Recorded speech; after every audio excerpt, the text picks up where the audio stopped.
आज के स्टोरी बहुत ही खास होने वाले हैं, तो इस स्टोरी को ध्यानपूर्वक जरूर सुने। तो चलो स्टार्ट करते हैं।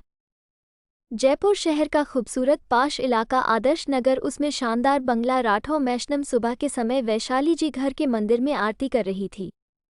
राम जी अपने बड़े भाई महेंद्र सिंह जी की व्हीलचेयर को लेकर वहां आ खड़े हुए। सविता जी भी आकर खड़ी हो गई। एक तरफ प्रेम, निकिता और रोहन खड़े थे, दूसरी तरफ अनुज और अवनी। पांचों ने मिलकर महेंद्र सिंह जी और सविता जी को मैरिज एनिवर्सरी की शुभकामनाएं दी। प्रेम, रोहन और अनुज ने उनके पैर छुए। निकिता उनके पैर छूने को झुकने लगी तो सविता जी ने उसे बाहों से पकड़कर बीच में ही रोक लिया और उसका गाल छूकर बोली, बेटा ऐसी हालत में तुम्हें झुकना नहीं चाहिए। हम। निकिता हल्का सा मुस्कुरा दी। प्रेम, रोहन और अनुज ने राम जी के पैर छुए तो उनकी आंखें नम हो गई। वैशाली जी ने सबको आरती दी और राम जी को आरती देते हुए उनकी आंखों में नमी देखकर वैशाली जी की आंखें भी नम हो गई। दोनों को अजय की याद आ गई। प्रेम ने भी उनकी नम आंखों को देखकर कहा, चाचू, चाची माँ, मैंने अजय भाई साहब को फोन कर दिया है और देखना आप लोग, वो दादी माँ को लेकर आज शाम को पार्टी में जरूर आएंगे। राम जी ने उसके कंधे पर हाथ रखकर थपथपा दिया, लेकिन उनकी आंखों से आंसू बहने लगे और वो अपने आंसू पोंछते हुए अपने रूम में आ गए। सब मायूसी से एक दूसरे को देखने लगे। राम जी ने रूम में आकर टेबल पर रखी अजय की फोटो को उठाकर उस पर प्यार से हाथ फेरा और फोटो को अपने सीने से लगा लिया। अजय की फोटो टेबल पर रखकर उन्होंने अपना कबर्ड खोला और उसमें से एक फोटो एल्बम निकालकर देखने लगे, जिसमें अजय की बचपन की तस्वीरें थी और एक औरत की तस्वीर पर आकर उनका हाथ रुक गया और राम जी रूंधे गले से बोले, क्यों तुम मुझसे हमेशा के लिए दूर चली गई? वर्षा, क्यों? काश तुम मुझे छोड़कर नहीं जाती तो मेरा बच्चा, मेरा अजय भी मेरे पास होता। पता है तुम्हें, जो बचपन में कभी मेरे बिना सोता नहीं था, आज मुझसे और वैशाली से बात भी नहीं करना चाहता। क्या इतने बुरे हैं हम दोनों? तभी वैशाली जी रूम में आ गई और उनके हाथ से एल्बम लेकर वापस कबर्ड में रखते हुए बोली, आप बुरे नहीं हैं जी, कोई गलत नहीं था। अगर कुछ गलत था तो वक्त और हालात जिन पर हमारा कोई वश नहीं चलता। कबर्ड बंद करके वैशाली जी राम जी के पास आकर बैठी और उनकी हथेली थाम कर बोली, मुझे पूरी उम्मीद है आज शाम की पार्टी में माँ सा अजय को जरूर लेकर आएगी। मैंने उनसे खुद बात की है, आज हमारा अजय आएगा और हम दोनों मिलकर प्यार से उसे समझाएंगे। देखिएगा वो हमारी बात जरूर मानेगा। वैशाली जी की बात सुनकर राम जी को थोड़ा सुकून मिला। उन्होंने उम्मीद से वैशाली जी के दोनों हाथ थाम लिए। शाम के वक्त राठौर मैंशन दुल्हन की तरह सजा हुआ था। राठौर मैशनम के लॉन में जोर शोर से पार्टी हो रही थी। लेकर पार्टी में आए पीछे वैशाली जी और सविता जी भी आ गई। महेंद्र जी ने क्रीम कलर का वाइट सूट पहन रखा था। सविता जी ने मेहरून कलर की बनारसी साड़ी पहनी थी और वैशाली जी ने रेड कलर की बनारसी साड़ी पहन रखी थी। चारों के आते ही मेहमानों ने जोरदार तालियां बजाकर उनका स्वागत किया। जैसे ही राम सिंह जी ने महेंद्र जी को सब मेहमानों के बीचों में लेकर आए, सब मीडिया वालों ने उनको घेरकर फोटो क्लिक करना शुरू कर दिया। वैशाली जी और सविता जी भी आकर वहीं खड़ी हो गई। कुछ न्यूज रिपोर्टर्स ने अपनी अपनी तरफ से महेंद्र जी और सविता जी को हैप्पी एनिवर्सरी कहा। दोनों ने हाथ जोड़कर सबको शुक्रिया किया। सब रिपोर्ट्स ने अपने अपने माइक राम जी की तरफ बढ़ा दिए।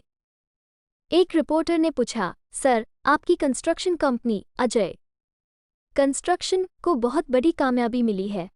वो हमारे शहर की नंबर 1 कंस्ट्रक्शन कंपनी बन गई है, तो ये पार्टी उसकी खुशी में रखी है या फिर महेंद्र सर की मैरिज एनिवर्सरी के खुशी में?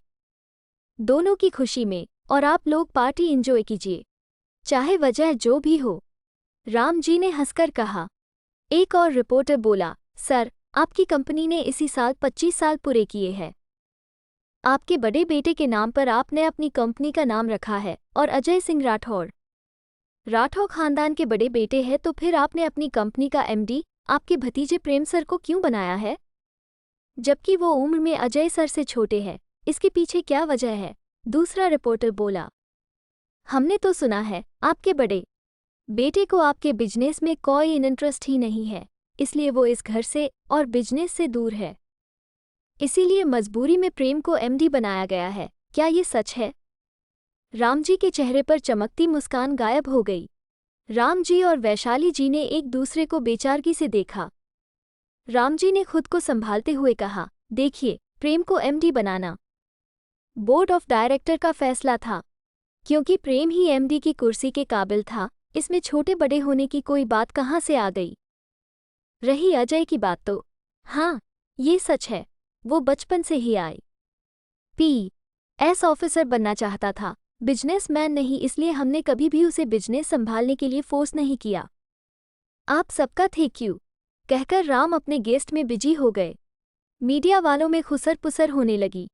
तभी बगले के बाहर पार्किंग एरिया में एक SUV आकर रुकी।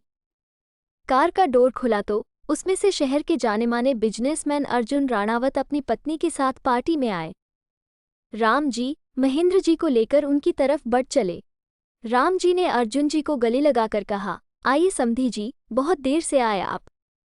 हम तो कब से तैयार थे यहाँ आने के लिए, लेकिन हमारी श्रीमती जी को रेडी होने में ज़रा ज़्यादा वक्त लगता है, अर्जुन जी ने कहा तो राम जी झट से बोले, ये हर शादीशुदा आदमी की शिकायत है अपनी पत्नी से।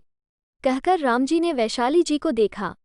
दूसरी से मीरा जी निकलकर आई और बोली, हम लेडीज़ को ज़्यादा वक्त नहीं लगेगा तैयार होने में, तो क्या आप जैस लोगों को वक्त लगेगा?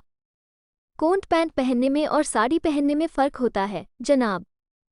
कहकर मीरा जी, सविता जी और वैशाली जी से गले मिली।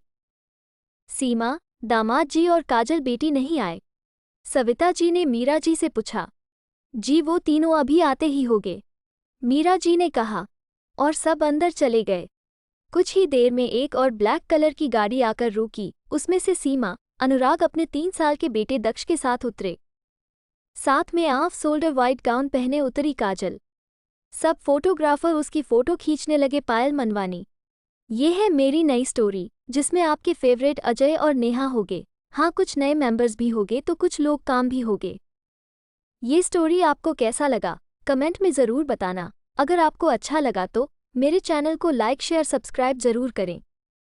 मिलते हैं नेक्स्ट वीडियो में, तब तक के लिए बाय।